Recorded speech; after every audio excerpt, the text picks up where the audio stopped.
दोस्तों सेट 9 में स्वागत है सभी का। मॉर्निंग डोज का ये सेशन है और मॉर्निंग डोज में हम लोग सेट 9 देख रहे हैं। आज हम लोग झारखंड स्पेशल देखने वाले हैं। दोस्तों इस सेशन की खासियत है कि जो भी पढ़ाई अच्छे से कर रहे हैं, अगर पढ़ाई कर पा रहे हैं कि नहीं कर पा रहे हैं, इसी से पता चलेगा। अगर इस सेट में आपने 60% क्वेश्चन का आंसर दे दिया तो समझिए आपकी पढ़ाई बहुत अच्छी है, और नहीं दे पाए तो आ गया आपका। ठीक है, इसमें बहुत सारा क्वेश्चन ट्विस्ट किया हुआ है, घुमाया हुआ है, बहुत अच्छे तरीके से लेंदी क्वेश्चन करके आपको, मतलब इसमें एक अपना आपको पढ़ाई का जो एक कहते हैं ना देसी अंदाज में औकात पता चलेगा पढ़ाई की, वो इसमें औकात आपको पता चलने वाला है। तो इससे आप अंदाज़ा लगाइए आपकी पढ़ाई का स्तर क्या है, फिर आप उस हिसाब से अपनी तैयारी कीजिए, क्योंकि भी परीक्षा में थोड़ा समय है तो आप उस हिसाब से अपने आप को भी प्रूफ कर सकते हैं, अपने आप को बिल्ड कर सकते हैं। चलिए पहला क्वेश्चन है आपके सामने। बोकारो स्टील संयंत्र को चूना पत्थर कहाँ से प्राप्त होता है?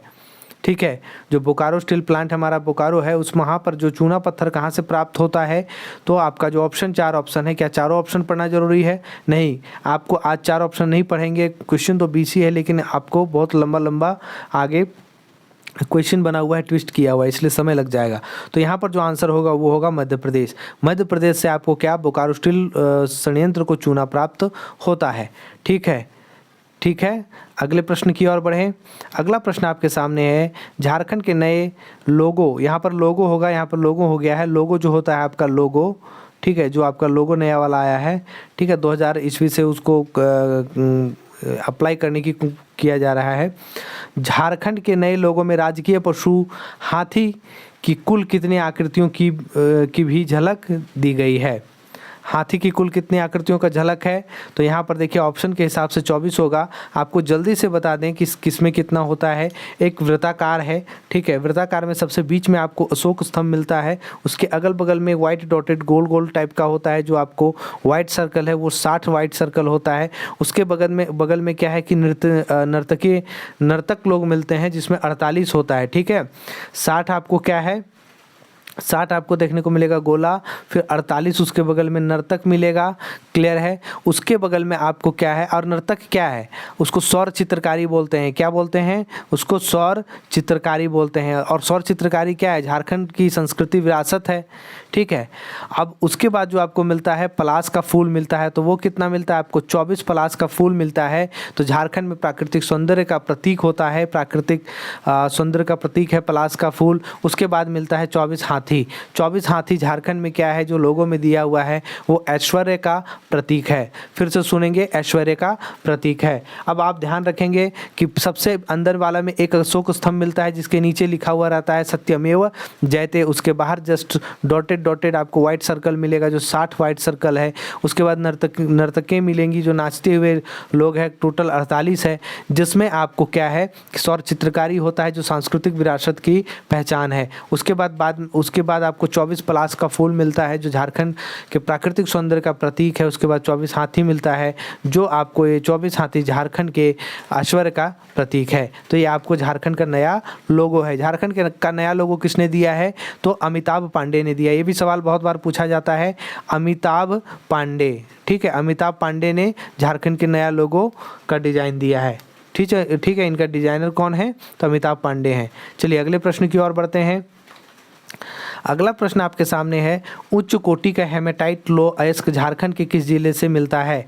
तो उच्च कोटि का जो हेमेटाइट लोह अयस्क है, यहाँ पर आपको मिलता है पश्चिमी सिंहभू से। क्लियर है? पश्चिमी सिंहभू से आपको मिलता है उच्च कोटि का हेमेटाइट लोह अयस्क। ठीक है, क्लियर है? चलिए आगे देखिए, आपके पास प्रश्न है, सोना सोबरन धोती साड़ी योजना के तहत जन वितरण प्रणाली दुकानों से, जो PDS का दुकान होता है जहाँ से आप सामान लेते हैं, आपका राशन वगैरह, सरकारी जो आपको राशन वगैरह मिलता है, लाभार्थियों को कितने रुपए में वर्ष में 2 बार एक साड़ी, एक लुंगी या लुंगी के जगह धोती वितरित की जाती है? साल में 2 बार, तो कितने रुपए में? तो 10 रुपये में की जाती है, जो आप अपना PDS दुकान से ले सकते हैं, जहाँ से गेहूँ चावल आपको मिलता है सरकार की तरफ से। अगले प्रश्न की ओर बढ़ते हैं। अगला प्रश्न है, रूबी श्रेणी के अबरक का उत्पादन झारखंड के किस जिले से होता है? रूबी श्रेणी के अबरक का उत्पादन, अबरक की जब बात करेंगे तो यहाँ पर आपको कोडरमा सबसे अव्वल है, तो आंसर भी आपका कोडरमा होगा।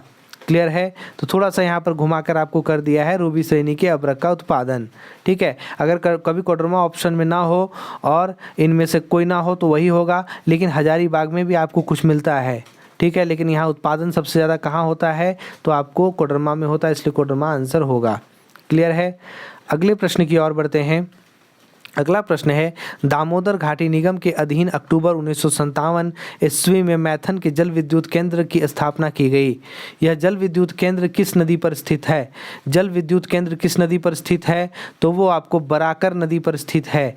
बराकर नदी पर स्थित है जल विद्युत केंद्र। कौन सा? दामोदर घाटी निगम का जो जल विद्युत केंद्र है आपको बराकर नदी पर स्थापित है। ठीक है, स्थापना कब हुई थी? 1957 को। क्लियर है। इसके बारे में और डिस्कस होगा, लेकिन एक क्वेश्चन ही आपका इसका बना हुआ है, इसलिए हम लोग उस पर चलते हैं। यहाँ पर देखिए, यहाँ पर आपको सबसे पहले क्वेश्चन में आपको क्या देखने को मिला कि दामोदर घाटी निगम की स्थापना 1957 में हुई। यहाँ पर आप देखिए, आपको सुमेलित करना है। सुमेलित क्या करना है? यहाँ आंसर देखिए, मैथन जल विद्युत केंद्र कब स्थापित हुआ? 1957 में, ये भी सही है। क्लियर है। तिलैया जल विद्युत केंद्र कब स्थापित हुआ? ये 1953 में, सही है। कोनार जल विद्युत केंद्र जो है वो आपका 1955 में नहीं, जबकि 1959 में हुआ था। पंचेत जल विद्युत केंद्र जो है वो आपका 1955 में हुआ था। क्लियर है। तो यहाँ पर आपका बहुत सारा क्वेश्चन मिल जा रहा है जल विद्युत केंद्र की स्थापना को लेकर। क्लियर है। तो मैथन जल विद्युत परियोजना का सही आंसर मिलाप है। केंद्रीय तिलैया जल विद्युत केंद्र का आपको सही मिलान है। कोनार जल विद्युत केंद्र का आपका चौथा नंबर हो जाएगा 1959, और पंचेत जल विद्युत केंद्र का 1955 हो जाएगा। तो मिला जुला के जो इसका आंसर होगा, ए का बी, बी का 2, सी का 4, हाँ ये वाला आंसर होगा आपका ऑप्शन नंबर ये ए हो जाएगा। क्लियर है। चलिए अगले प्रश्न की ओर बढ़ते हैं। अगला प्रश्न आप लोगों के लिए है, दोस्तों इस सेशन पे जो नए हैं सेशन को लाइक करेंगे, सब्सक्राइब करेंगे, ताकि आगे खूब बहुत सारा सेशन मिले और अपनी जागरूकता दिखाएं। यार क्या इतना इंसान मेहनत करता है आपके लिए सब कुछ फ्री ऑफ कॉस्ट है, तो आप लोगों के मेहनत को कम से कम सराहें, अपने लाइक शेयर करें, शेयर करके ज़्यादातर लोगों में शेयर करें। क्लियर है। चलिए अगला प्रश्न है, श्रद्धालु लुगु बुरु घंटा बाड़ी में पूजा करने के लिए लुगु पर्वत, जो लुगु पहाड़ है, कितनी चोटियां की श्रृंखला को पार करके पहुंचते हैं? ठीक है, ये एक विशेष संथालियों की एक तीर्थ यात्रा है। जिस तरह हिंदुओं में 4 धाम की यात्रा का प्रावधान है, उस तरह इसमें ये एक संथालियों की तीर्थ यात्रा का प्रावधान है। ठीक है, यहाँ पर क्या है, 7 पहाड़ियों को पार करके जाना पड़ता है आपको। लुगु बुरु घंटा बाड़ी के कहाँ है? तो लुगु बुरु घंटा बाड़ी आपका ललपनिया में है, जो बोकारो जिला में है। कहाँ पर है? तो ये आपको बोकारो जिला का ललपनिया में है, जो आपको गोमिया प्रखंड में पड़ता है। क्लियर है। आ गया समझ में? इसको क्या है, इस संथालियों का जो तीर्थ स्थल है इसको कहते हैं सोसनोक जुग, भी इसको कहा जाता है। क्या कहा जाता है? सोसनोक जुग भी कहा जाता है। सोसनोक जुग भी कहा जाता है इसको। क्लियर है। चलिए अगले प्रश्न की ओर बढ़ते हैं। अगला प्रश्न है, 16वीं सदी के आरंभ में किस वैष्णव संत ने पंच परगना क्षेत्र में कुछ दिनों तक रुक कर जनजातियों के बीच में अपने मत का प्रचार किया था? तो 16वीं शताब्दी के आरंभ में ही कौन से वैष्णव संत थे जो परगना क्षेत्र में, संथाल परगना क्षेत्र में कुछ दिन रुके थे और जनजातियों के बीच में अपने मत का, अपने विचार का जो प्रचार है वो किए थे आपको चैतन्य महाप्रभु जी ने ये किया था। अगले प्रश्न की ओर हम लोग बढ़ें।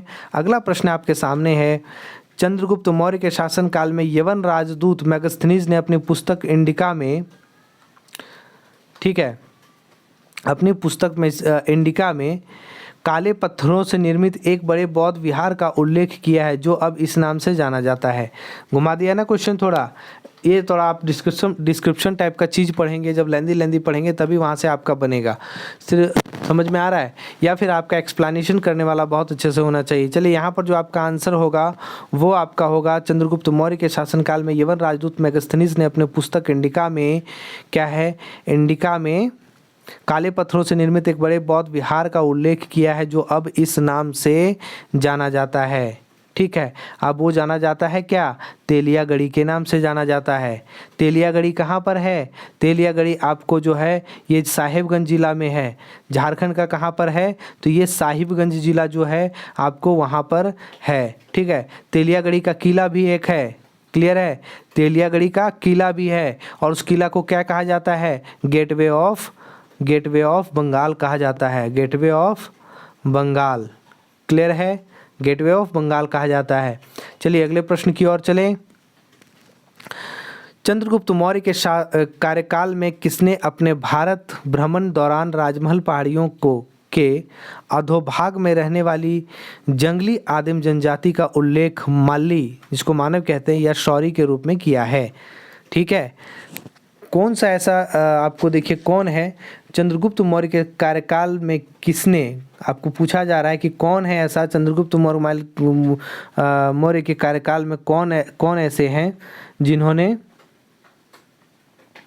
जिन्होंने आपको भारत भ्रमण के दौरान राजमहल पहाड़ियों के अधोभाग में रहने वाली जंगल आदिम जनजातियों का उल्लेख मल्ली या शौरी के रूप में किया है। तो वो आपको करने वाले हैं मेगास्थनीज ने किया है। क्लियर है, आज समझ में। चलिए अगले प्रश्न की ओर बढ़ते हैं। अगला प्रश्न है, आपको बताया गया था ना कि आगे आपको पता चल जाएगा कि आपकी तैयारी किस तरह से आप पढ़ें, किस तरह से है। क्वेश्चन देखकर ना घबराएं, ठीक है, आप कॉन्सेप्ट को समझें। जेपीएससी तो अपना लेवल बना ही चुकी है, पिछले ही एग्जाम में आपको पता चला था कि जेपीएससी भी अपना लेवल बढ़ा दी है क्वेश्चन के मामले में। इस बार फर्स्ट फेज का एग्ज़ाम है जेएसएससी, तो उसका लेवल तो ऑब्वियसली बहुत बढ़ा हुआ रहेगा। तो थोड़ा सा लेवल से भी पढ़ाई कर लेना ज़रूरी है। अपनी जो क्षमता होती है पढ़ाई की क्या है नहीं है वो देखा जाएगा, फिर इससे हमारी तैयारी की दिशा थोड़ी बदलती है और हम उस दिशा में अपनी तैयारी जरूर करते हैं। अगला प्रश्न है, वेदों में विशेषकर अथर्ववेद में किस जनजाति की चर्चा एक अपरिग्रही और सीमित साधन वाली जनजाति के रूप में हुई है? किसकी हुई है, तो वो आपको सबर जनजाति के रूप में हुई है। क्लियर है, ठीक है। जिनको क्वेश्चन लगता है वो फिर से थोड़ा सा बैक करके पढ़ लेंगे, देख लेंगे, या फिर वहाँ पर पॉज करके खुद से भी पढ़ लेंगे। देखिए क्या अगला प्रश्न है, खड़िया जनजाति में वह व्यक्ति जो गांव के पर्व त्योहार में पूजा पाठ करता है उन्हें किस नाम से जाना जाता है?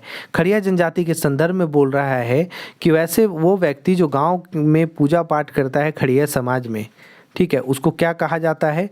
तो उसको कालो कहा जाता है, कालो। ठीक है, अगले प्रश्न की ओर बढ़ें। अगला प्रश्न है आपके सामने, 1925 में गांधी जी ने चाईबासा मंडी में सभा करने के बाद किस जनजाति के सदस्यों से अलग से मुलाकात की थी? दोस्तों 1925 में जो गांधी जी ने चाईबासा मंडी में सभा की थी, उसके बाद जो अलग लोगों, जो अलग जनजाति से, मतलब जनजाति से जो अलग तरीके से वो मिले थे, तो किस जनजाति से मिले थे? वो हो जनजाति से आपको मिले थे। क्लियर है, अगले क्वेश्चन की ओर। अगला क्वेश्चन आपके सामने है, बहुत हॉट टॉपिक है ये। जगदीशपुर हल्दिया बोकारो धर्मा प्राकृतिक गैस पाइपलाइन परियोजना से झारखंड के कितने जिलों को फ़ायदा मिलेगा? बहुत ज़्यादा ये न्यूज़ में आया था। सीधी सी बात है, ये 4 जिलों को फ़ायदा मिलेगा। क्लियर बात है। यहाँ पर देखिए आपको इसी से संबंधित एक और प्रश्न है आपके सामने कि झारखंड राज्य में जगदीशपुर हल्दिया बोकारो धर्मा प्राकृतिक गैस पाइपलाइन की परियोजना की लंबाई कितनी है? तो यहाँ पर परियोजना की लंबाई कितनी है आपकी? 500 किलोमीटर है। आया समझ में, 500 किलोमीटर। अगला प्रश्न है आपके सामने, केंद्र सरकार के द्वारा डिस्कॉम की वित्तीय तथा परिचालन क्षमता में सुधार लाने के उद्देश्य से चलाई जाने वाली उदय योजना से जुड़ने वाला पहला राज्य कौन सा है? क्वेश्चन रिपीट करते हैं। केंद्र सरकार द्वारा डिस्कॉम की वित्तीय तथा परिचालन क्षमता में सुधार लाने के उद्देश्य से चलाई जाने वाली उदय योजना, ठीक है, क्या है? उदय योजना से जुड़ने वाला पहला राज्य कौन सा है? झारखंड में उस जिला के बारे में पूछा जा रहा है जो उदय योजना का लाभ उठाया है, जो उदय योजना से पहली बार जुड़ा है। ठीक है, सॉरी, उस राज्य का नाम पूछा जा रहा है, तो वो राज्य कौन सा है? आपको झारखंड है। क्लियर है, झारखंड को उदय योजना से जोड़ा गया है, पहला राज्य यही है। अगले प्रश्न की ओर, ग्रामीण युवकों को कृषि कर्म की ओर आकर्षित करना और हरित क्रांति लाने के उद्देश्य से चलाई जाने वाली आर्या योजना की शुरुआत कब की गई थी? क्लियर है, जिनको क्वेश्चन नहीं लग रहा है कि समझ में आया, एक बार रिपीट करके पढ़ लेंगे या पॉज करके खुद पढ़ लेंगे। क्लियर है? आंसर जो इसका होगा वो आपका होगा 2016। क्लियर है दोस्तों? जब परीक्षा नहीं हुई है, जैसे 2016 में जैसे सीजीएल हुई थी फिर कैंसिल हो गया, तो जो पूछ चुका है मतलब 2016 से लेकर 17-16 से लेकर अभी तक सारी चीज़ें आप पढ़ लें, वही ज़्यादा फ़ायदा है। क्योंकि जेपीएससी पिछला बार आपको बता दिया है कि जब एग्ज़ाम नहीं हुआ था, जब एग्ज़ाम लास्ट टाइम हुआ है उसके बाद से जब भी पेपर होता है तो उसके बीच में सारी चीज़ें उठाकर दे दिया जाता है। क्लियर है? चलिए, मतलब आपसे जो एसएससी या जेपीएससी उम्मीद करती है कि आप अगर 2015 में परीक्षा देते हैं या 16 में दिए हैं, तो इस समय से अगर 2023 में आपका परीक्षा हो रहा है, 2016 में हुई थी, 2023 में हो रहा है, तो इस बीच में वो कह रही कि आप इस टाइम से लेकर इस टाइम तो पढ़ ही रहे हैं, तो आपको क्या दिक्कत है? यहाँ से यहाँ तक का कोई भी सवाल उठा के दे देंगे करंट अफेयर में, आप बना लीजिएगा। ये उनका माइंडसेट रहता है। चलिए, अगला प्रश्न है आपके सामने। तांबे से बनी कुल्हाड़ी और तांबे की खान के अवशेष झारखंड के किस जिले से प्राप्त हुए हैं? कौन से जिले से प्राप्त हुए हैं? तो वो आपका है हजारीबाग। ठीक है, तांबे से बनी कुल्हाड़ी और तांबे की खान के अवशेष झारखंड के हजारीबाग जिले से हुआ है प्राप्त। आपको पता है कि हजारीबाग जिले में बौद्ध के भी आपको बौद्ध संबंध भी बहुत सारी चीज़ें मिली है जो आपको सीतागढ़ में है। ठीक है, हजारीबाग का कहाँ पर? सीतागढ़ में भी है, बहरौनपुर में भी है। ठीक है, आपको बहुत सारी चीज़ें, ये चीज़ आपको बहरौनपुर में भी है। ठीक है, बहरौनपुर। ठीक है, तो ये चीज़ें हैं, आपको ये दोनों जगह से आपको हजारीबाग में बौद्ध की चीज़ें मिली है। कुल्हाड़ी और तांबे की बात है तो वह हजारीबाग जिला से मिली है। ठीक है, चलिए आगे प्रश्न की ओर बढ़ते हैं। अगला प्रश्न और लास्ट प्रश्न इस सेशन का है। लास्ट प्रश्न है, प्रतिहार शासक महेंद्र पाल के शिलालेख के प्रति कहाँ की प्राप्ति?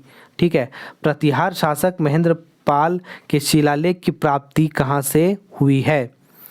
तो कहाँ से हुई है? वो आपको इटखोरी हजारीबाग से हुई है। लेकिन इटखोरी का हजारीबाग यहाँ गलती दिया गया है, इटखोरी आपको चतरा जिले में है। क्लियर है?